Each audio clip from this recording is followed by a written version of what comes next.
بسم اللہ الرحمن الرحیم۔ السلام علیکم سامعین، آج کی ویڈیو میں آپ کو بتاؤں گا شیطان کا دوست کون ہے، شیطان کا ہمخواب کون ہے اور شیطان کا مہمان کون ہے۔ اس سے پہلے ہمارے یوٹیوب چینل پر نئے آنے والے ساتھیوں سے گزارش ہے، اگر آپ نے ابھی تک ہمارے چینل کو سبسکرائب نہیں کیا، برائے مہربانی ہمارے چینل کو سبسکرائب کریں اور بیل آئیکن کو ضرور پریس کریں تاکہ مزید اچھی ویڈیو آپ تک بآسانی پہنچ سکے۔ تو آج کی ویڈیو کا عنوان ہے ذکر حق، یعنی اللہ کا ذکر۔ آج دنیا بھر میں جو بے چینی اور بد امنی پائی جا رہی ہے، اس کی سب سے بڑی وجہ ذکر حق سے ہماری غفلت ہے۔ اللہ تعالیٰ قرآن مجید میں ارشاد فرماتا ہے، یا ایھا الذین آمنوا اذکروا اللہ ذکرا کثیرا وسبحوہ بکرۃ واصیلا۔ اے ایمان والو، اللہ تعالیٰ کو کثرت کے ساتھ یاد کرو اور صبح و شام اس کی پاکی بیان کرو۔ اللہ تعالیٰ نے قرآن مجید میں ایک اور مقام پر ارشاد فرمایا، اِن مِّن شَیْءٍ إِلَّا یُسَبِّحُ بِحَمْدِهِ، یعنی کوئی شے ایسی نہیں جو اللہ کا ذکر نہ کرتی ہو، یعنی دنیا کائنات میں ہر شے اللہ کا ذکر کرتی ہے۔ حضور صلی اللہ علیہ وسلم ایک دن ایک پہاڑ پر گزرے تو آپ نے صحابہ کرام سے فرمایا، یہ پہاڑ ذکر حق یعنی اللہ کا ذکر کر رہا ہے اور یوں کہہ رہا ہے، سبحان من جعل فینا النار ولم تحرقنا، پاک ہے وہ خدا جس نے ہم میں آگ پیدا کی حالانکہ یہ آگ ہمیں جلاتی نہیں، یعنی ہم میں اس نے آگ پیدا فرما دی اور وہ آگ نہ تو اپنی سوزش کو نابود کرتی ہے اور نہ ہمیں اپنی تاثیر سے جلاتی ہے۔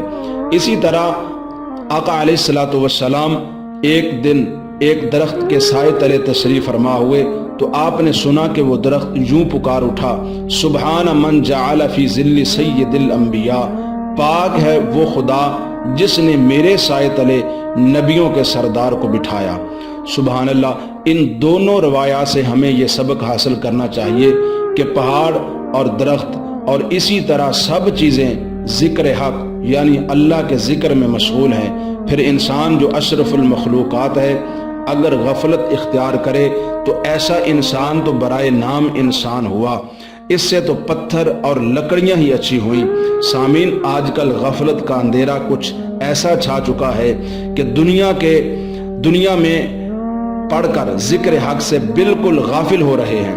اسلام یہ نہیں کہتا کہ تم دنیا کے کام نہ کرو، دنیا کا کام بھی کرو، مگر ذکر حق جو اصل مقصود ہے اسے بھی نہ بھلاؤ۔ اللہ تعالیٰ نے اسی لیے دوسری جگہ پر اپنے نیک بندوں کی اس طرح تعریف فرمائی ہے، رجال لا تلہیہم تجارت ولا بیع عن ذکر اللہ، یعنی میرے بندے وہ ہیں جن کو تجارت اور خرید و فروخت ذکر حق اللہ کے ذکر سے غافل نہیں کرتے، یعنی وہ بہانہ نہیں بناتے کہ میں دکان چلا رہا ہوں، میں کاروبار میں مصروف تھا اس لیے نماز نہیں پڑھ سکا، بلکہ اللہ تعالیٰ فرماتا ہے کہ میرے بندے رجال لا تلہیہم تجارت ولا بیع عن ذکر اللہ، میرے بندوں کو نہ تجارت اللہ کے ذکر سے غافل کرتی ہے، نہ کاروبار ان کو اللہ کے ذکر سے غافل کرتا ہے۔ سامعین، اسی طرح ایک اور مقام پر اللہ تعالیٰ نے قرآن مجید میں ارشاد فرمایا، اذا نودی للصلاۃ من یوم الجمعۃ فاسعوا الی ذکر اللہ وذروا البیع، یعنی جمعہ کے دن اذان کی آواز سنو تو خرید و فروخت فوراً چھوڑ دو اور اللہ کے ذکر کی طرف دوڑو۔ سامعین، علامہ صفوری رحمۃ اللہ تعالیٰ نے ایک روایت درج کی ہے کہ حضور صلی اللہ علیہ وسلم نے ایک دن شیطان سے پوچھا، یہ تو بتا تیرا ہمخواب کون ہے؟ شیطان نے جواب دیا، مست اور نشے والا۔ حضور صلی اللہ علیہ وسلم نے فرمایا، تیرا مہمان کون ہے؟ شیطان کہنے لگا، چور۔ پھر حضور نے دریافت فرمایا، اے شیطان تیرا دوست کون ہے؟ تو شیطان نے کہا، بے نمازی۔ چونکہ شیطان سجدہ نہ کرنے ہی سے شیطان ہوا تھا، اس لیے اس نے اپنا دوست بھی بے نمازی ہی کو بنایا۔ سامعین، شیطان کی دوستی سے بچو اور اللہ کے ذکر میں مشغول رہو۔ حضور صلی اللہ علیہ وسلم نے ایک مرتبہ صحابہ کرام رضوان اللہ تعالی علیہ مجمعین سے فرمایا، اذا مررتم بریاض الجنت فرتعوا، جب تم جنت کے باغوں سے گزرو تو اس میں سے اپنی غذا حاصل کرو۔ صحابہ نے عرض کیا، وما ریاض الجنہ، حضور جنت کے باغ کیا ہیں؟ حضور صلی اللہ علیہ وسلم نے فرمایا، ہیلا کچھ ذکر کے حلقے۔ اس حدیث پاک سے معلوم ہوا کہ ذکر حق روح کی غذا ہے، اور حضور صلی اللہ علیہ وسلم نے ذکر حق کے حلقوں کو جنت کے باغ فرمایا ہے۔ اللہ تعالیٰ اللہ کے ذکر کو غذائے روح ارشاد فرمایا ہے، اور چنانچہ فرمایا کہ تم ان باغوں سے اپنی غذا حاصل کرو، یعنی ذکر حق کرو۔ سب جانتے ہیں کہ بھوک اور پیاس سے انسان پریشان اور بے قرار ہو جاتا ہے، اور جب اسے کھانا پینا مل جاتا ہے تو وہ مطمئن ہو جاتا ہے، اس کے وجود کے اندر طاقت آ جاتی ہے۔ اسی طرح ذکر حق جو غذائے روح ہے، روح کی غذا ہے، جب تک روح کو اپنی غذا نہ ملے وہ پریشان رہتی ہے، اور غذا مل جانے پر مطمئن ہو جاتی ہے۔ اسی لیے اللہ تعالیٰ نے ارشاد فرمایا الا بذکر اللہ تطمئن القلوب، یعنی دلوں کا اطمینان اللہ کے ذکر میں ہے، دلوں کا سکون، دلوں کا چین اللہ کے ذکر میں ہے۔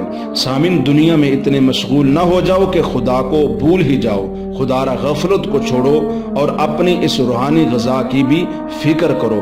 افسوس کہ آج کل دنیا کمانے اور ظاہری غذا حاصل کرنے کے تو سارے طریقے یاد ہیں، مگر جو یاد نہیں تو روحانی غذا کے حاصل کرنے کا طریقہ یاد نہیں۔